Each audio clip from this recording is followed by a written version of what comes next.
कक्षा द्वादश क्रमचय संचय हमारा टॉपिक चल रहा था। क्रमचय संबंधी काफ़ी प्रश्न हमने किए थे। n वस्तुओं में से r वस्तुएं चयनित करना क्रम को ध्यान में ना रखते, और संचय में क्या है कि क्रम को ध्यान में रखना। ध्यान में रखने से मतलब है कि AB और BA एक ही प्रकार माना जाएगा, आप दो प्रकार नहीं माने जाएगा। तो एक तो संचय, जिसको अंग्रेजी में कहते हैं कॉम्बिनेशन।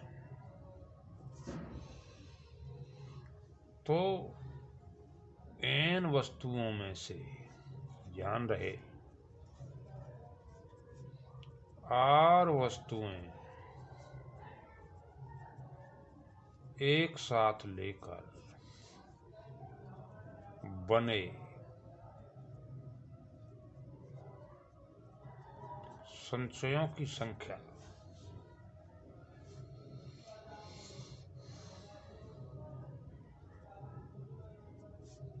बराबर NCR। जब क्रमचय पढ़ा रहे थे तो आपको बताया था कि परम्यूटेशन क्रमचय को बोलते हैं और उसे P से डिनोट करते हैं। इस कॉम्बिनेशन संचय को बोलते हैं, इसे C से डिनोट करते हैं। इसमें फ़र्क है थोड़ा सा।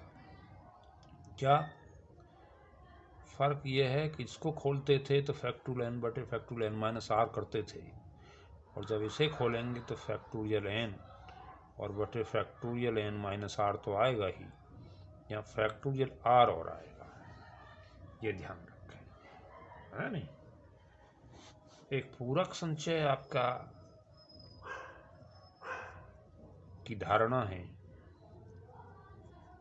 क्या कि मान लीजिए n वस्तुएं हैं और आप उनमें से r वस्तुओं का चयन करते हैं। ऐसा मान लो 5 बालक हैं और 5 में से मैं 2 बालक छांटता हूँ। 2 मैंने एक बार ले लिए तो दूसरी ओर 3 बच गए। फिर मैं इनमें से एक बालक 3 वाले में चेंज करके इधर लेता हूँ, तो इधर वाला उधर भेजना पड़ेगा। तो यानी कि अर्थ मतलब कहने का यह है कि यदि समुदाय में से हम n वस्तुओं में से r का समुदाय बना लें तो n माइनस r का एक अन्य समुदाय दूसरी ओर रह जाता है। तो इसका मतलब यह है कि NCR बराबर होगा, जितनी विधियां यहाँ हम अपनाएंगे ठीक उतनी विधियां उधर बन जाएंगी ऑटोमेटिकली। तो NCR बराबर NC n माइनस R। ये कंसेप्ट आप ध्यान में रखिए, है नहीं। ये इसका मतलब ये हुआ यदि NCX इक्वल टू NCY हो, है नहीं, तब n बराबर होगा x प्लस y, है नहीं। तो इसी पर आधारित कुछ प्रमेय भी हैं, इन्हें करेंगे। और एक छोटे क्वेश्चन इस समय ले लेते हैं।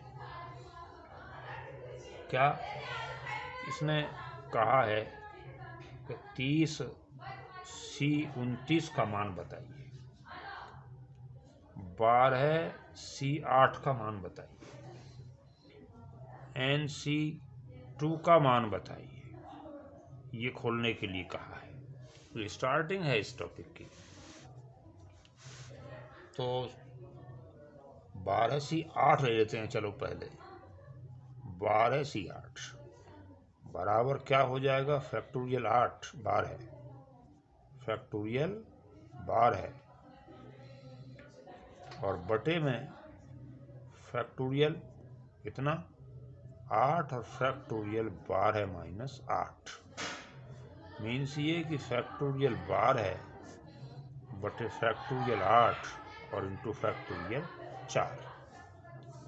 अब आप इसे खोलेंगे तो 12 गुणा 11 गुणा 10 गुणा 9 और गुणा फैक्टोरियल 8, और इधर फैक्टोरियल 8 ये है ही, और आपका फैक्टोरियल 4 खोलेंगे तो 4 गुणा 3 गुणा 2 गुणा 1 हो जाएगा। इससे ये कट जाएगा। 4 तिया 12 और 3 तिया 9 और 2 पंजे 10।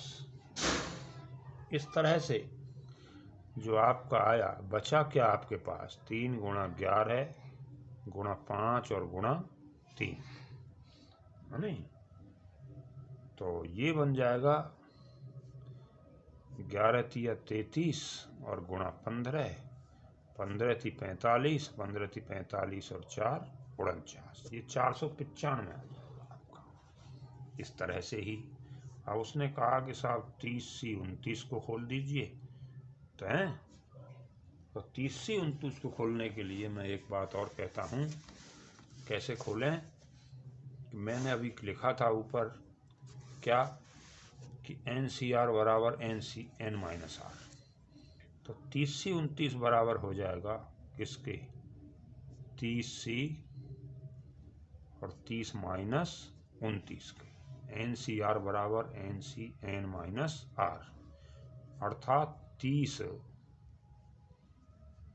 C1 के। ये भी ठीक है नहीं।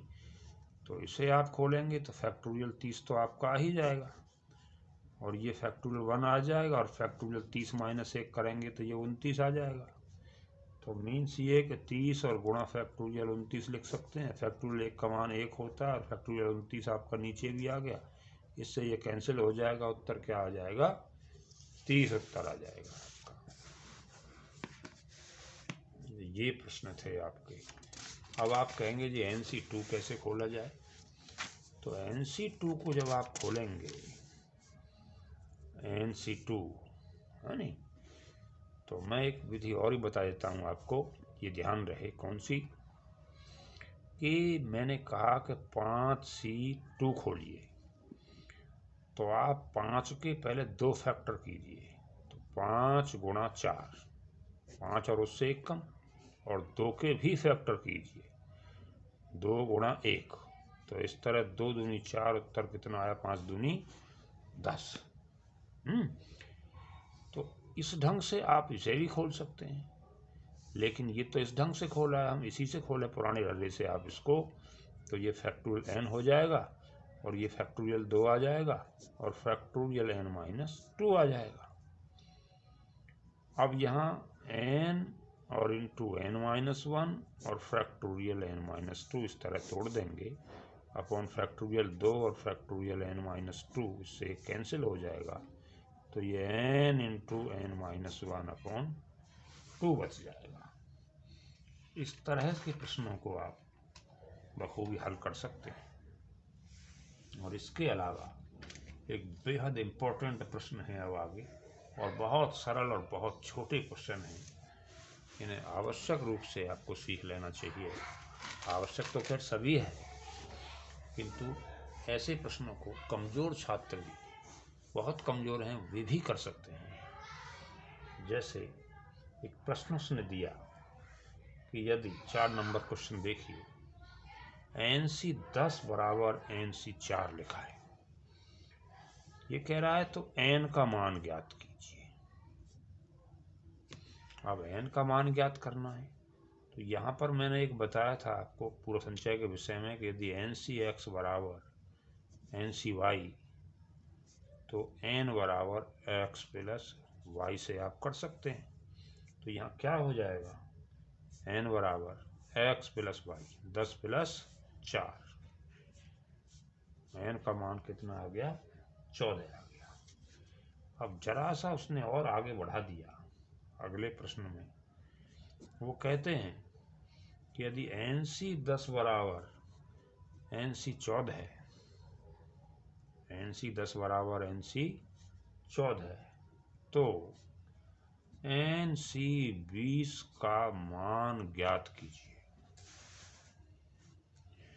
अब क्या करना है, अब ये करना है कि यहाँ से यदि NC10 इक्वल टू NC14 हो गया है नहीं, तो NCX बराबर NCY, तब n equal to x plus y से इसे आप हल करेंगे तो n इक्वल टू 10 और प्लस 14 इक्वल टू कितना हो गया, 24।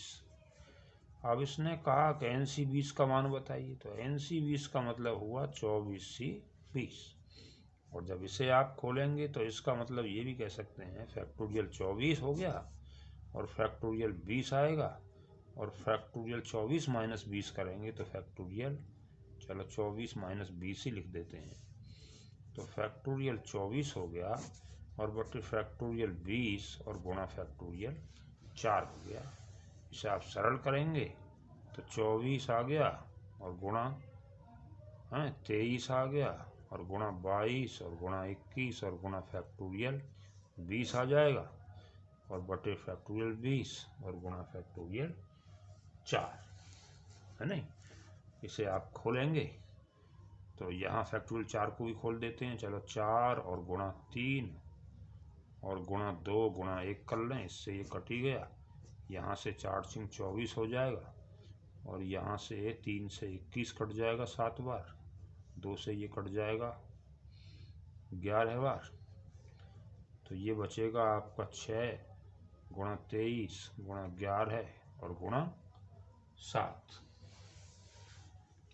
और ये गुणा कर लेंगे जो भी आएगी, वैसे आपका आएगा 10,626। तो इस तरह के जो प्रश्न दिए हैं, इन सब प्रश्नों को गहन दृष्टि से देखें और इन्हें हल करें। ये बड़े आसान प्रश्न हैं और आसान के साथ साथ उतने ही इम्पोर्टेंट भी हैं। तो ऐसे प्रश्नों को किसी कीमत पर भी देर नहीं लगानी चाहिए। ऐसे